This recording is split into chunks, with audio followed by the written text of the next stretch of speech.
Aujourd'hui, on va parler d'un sujet fascinant. Un monde où une seule petite ligne de code, eh bien, elle peut tout changer, faire la différence entre un succès incroyable et une catastrophe absolue. On va retracer ensemble l'histoire de cette quête pour mettre de l'ordre dans le chaos numérique. Je parle bien sûr de la naissance du génie logiciel. Pour bien comprendre de quoi on parle, il faut commencer par une histoire assez spectaculaire. Imaginez, on est le 4 juin 1996. La toute nouvelle fusée Ariane 5 décolle, un projet qui a coûté des milliards, et 40 secondes plus tard, elle s'auto-détruit. Elle explose en plein vol. La cause? On pourrait penser à un problème de moteur, une fuite, mais non. La cause, c'était une toute petite erreur. Une erreur de conversion des données dans le code. Un bug, tout simplement. Cet événement, ça a été un vrai électrochoc. Ça a montré à tout le monde à quel point les enjeux du logiciel étaient devenus énormes. Du coup, ça nous amène à la question centrale. Comment on fait pour éviter ce genre de désastre numérique? Pensez-y, nos finances, nos transports, notre santé même, tout ça, ça dépend de systèmes informatiques qui sont de plus en plus complexes.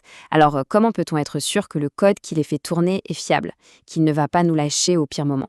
C'est vraiment ça le défi qu'on va décortiquer aujourd'hui. Alors voilà, le cas d'Ariane 5, aussi marquant soit-il, eh bien ce n'était pas un accident de parcours, c'était juste la partie visible de l'iceberg, le symptôme d'un problème beaucoup plus large, beaucoup plus ancien, que les premiers informaticiens avaient déjà identifié et nommé la crise du logiciel. La crise du logiciel, qu'est-ce que c'était concrètement? Eh bien, imaginez les débuts de l'informatique. Développer un logiciel, c'était un peu le Far West. C'était de l'artisanat, de l'improvisation totale. Résultat, les projets explosaient les budgets, ils étaient livrés avec des mois, parfois des années de retard. Le logiciel lui-même, il était souvent de mauvaise qualité, plein de bugs, il ne faisait pas ce que le client avait demandé. Et le pire, c'est que quand on essaie de corriger un bug, paf, on en crée 3 nouveaux. C'était un vrai cercle vicieux, un chaos quasi permanent. Bon, face à ce chaos, il fallait bien réagir, il fallait une solution. Et c'est là qu'une idée assez radicale pour l'époque, a commencé à faire son chemin. L'idée, c'était « et si ?» Et si on arrêtait de voir le développement de logiciels comme une sorte de magie noire, un art un peu obscur? Et si on commençait à le traiter comme une véritable discipline d'ingénierie? Exactement comme on construit un pont ou un avion. Ce changement de mentalité, il a un point de départ bien précis. On est en 1968, lors d'une conférence de l'OTAN, en Allemagne. C'est là que le terme génie logiciel, software engineering en anglais, est mis sur la table pour la première fois. L'objectif était limpide. On ne pouvait plus continuer comme ça. Il fallait absolument mettre en place des méthodes, des processus, des règles de l'art pour enfin réussir à maîtriser cette complexité qui devenait juste ingérable. Et voilà, le génie logiciel était né. Mais attention, il faut bien comprendre. Le génie logiciel, ce n'est pas juste savoir bien coder. Non, c'est bien plus que ça. C'est une discipline complète qui couvre tout, de l'idée initiale jusqu'à la maintenance du logiciel des années plus tard. Le but de tout ça? Maximiser les chances qu'un projet réussisse. Mais au fait, ça veut dire quoi un projet qui réussit? Eh bien, pour définir la réussite, il y a un petit moyen mnémotechnique assez sympa. CQFD. Non, pas ce qu'il fallait démontrer, mais presque. C pour coût, Q pour qualité, F pour fonctionnalité et D pour délai. Ce sont les 4 piliers. Il faut respecter le budget, livrer un produit de qualité qui fait ce qu'il est censé faire et le livrer à temps. Voilà. C'est cet équilibre fragile entre ces 4 points qui est au cœur du génie logiciel. Et c'est en cherchant à atteindre cet équilibre que les premières méthodes vont voir le jour.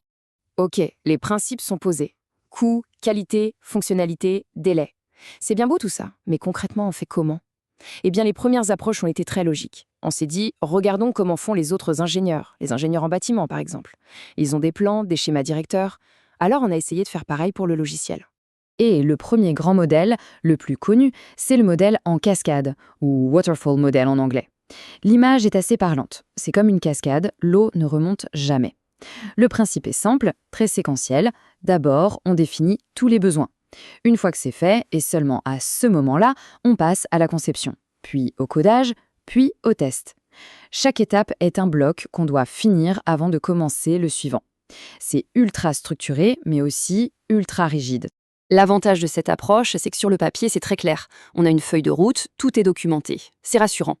Le problème, le gros problème, c'est qu'on attend la toute fin, la phase de test, pour vérifier si tout fonctionne et si ça correspond bien à ce que voulait le client. Et là, c'est souvent le drame. On se rend compte d'une erreur de conception, d'un malentendu. Et à ce stade, revenir en arrière pour corriger, ça coûte une fortune et ça prend un temps fou. C'est le principal défaut de la cascade.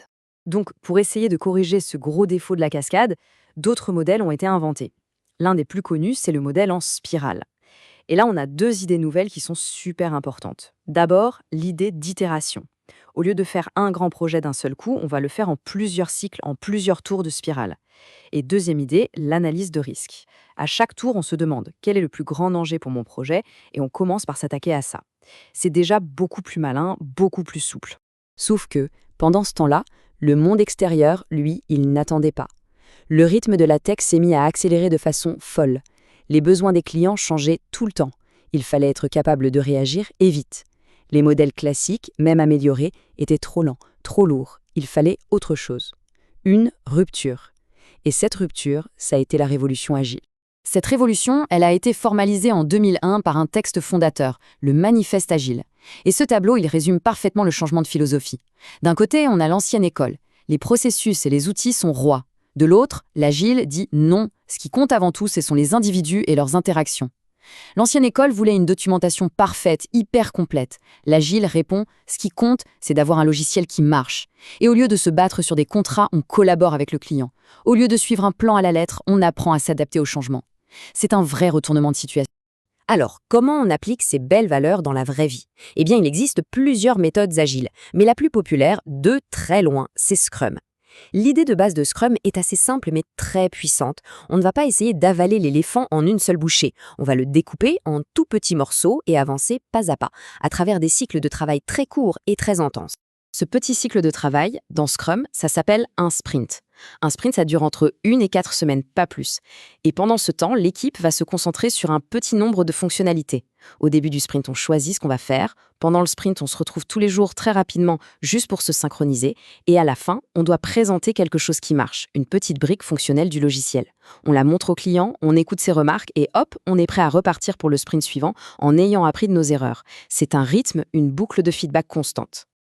Ok, on a parlé des grandes méthodes pour gérer les projets, comme Waterfall ou Scrum, mais le génie logiciel, ce n'est pas que de la gestion de projet, c'est aussi ce qui se passe au niveau du code. Et là aussi, on a développé des outils, des concepts pour aider les développeurs à écrire du code plus propre, plus malin. Une sorte de boîte à outils du codeur professionnel. Et l'un des outils les plus puissants dans cette boîte, ce sont les design patterns, ou patrons de conception en français. Attention, un design pattern, ce n'est pas un morceau de code qu'on peut juste copier-coller, pas du tout. C'est plutôt comme une recette de cuisine.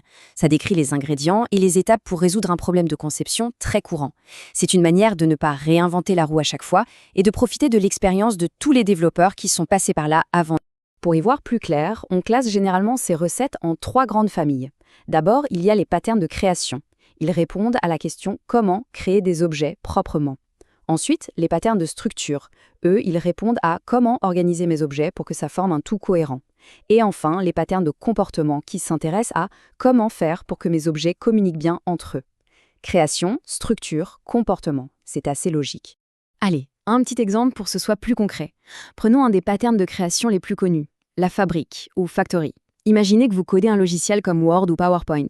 Il doit pouvoir créer plein de types de documents. Un texte, une feuille de calcul, une présentation.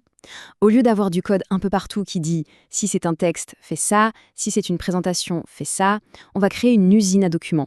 On va juste dire à l'usine « Hey, fabrique-moi un document de type présentation ». Et c'est l'usine qui s'occupe de tous les détails.